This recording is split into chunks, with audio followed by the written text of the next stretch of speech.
Well, it's the 3rd of July, the legal holiday. And after I made the video I just posted from yesterday, last night I talked to Freightliner in Reading myself. And I talked to them about 11 o'clock at night, and they were still diagnosing. So,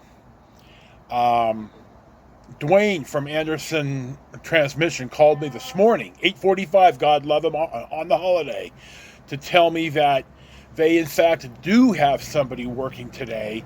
They are tracing down my problem.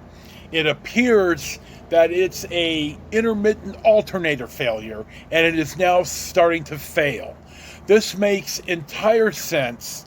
And this is where Fonz in Coos Bay just didn't do a very good job, because I recognized early that my voltmeter was acting up, and I asked them to check the alternator.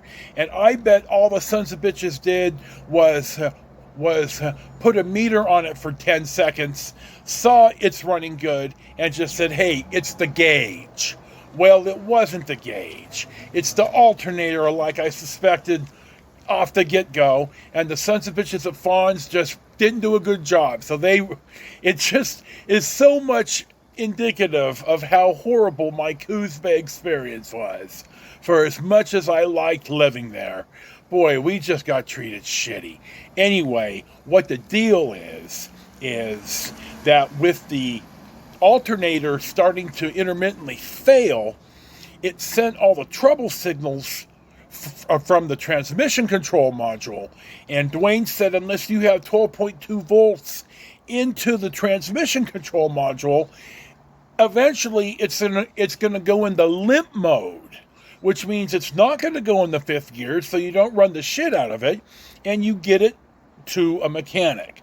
So that's where we're sitting right now. They're pretty sure it's the alternator, and it's unlikely to be fixed today. I still have the issue with the transmission fluid leak. I need that tracked down, and I need to see about my dash air. So it looks like we're here until at least Tuesday and maybe Wednesday. So that's where we're sitting right now.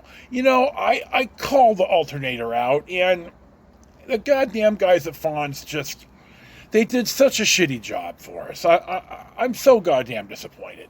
Anyway, that's what the story is about, why we're stranded and what we're doing for right now. So I'm waiting for Dwayne to call me. Dwayne has a contact up there because, you know, this is a small town and everybody knows each other. So I'm just waiting to see what the deal is, but it looks like it's going to be Tuesday before we get out of here. So that's what the story is. And we may or may not drive up to the dam. We need to change rooms here, but they have room for us. So we're waiting on all of this to occur. I need to go to Walmart or somewhere because we need some food and sodas, and I don't have any clothes, so because I didn't think we'd be here 5 days. So anyway, that's what the scoop is.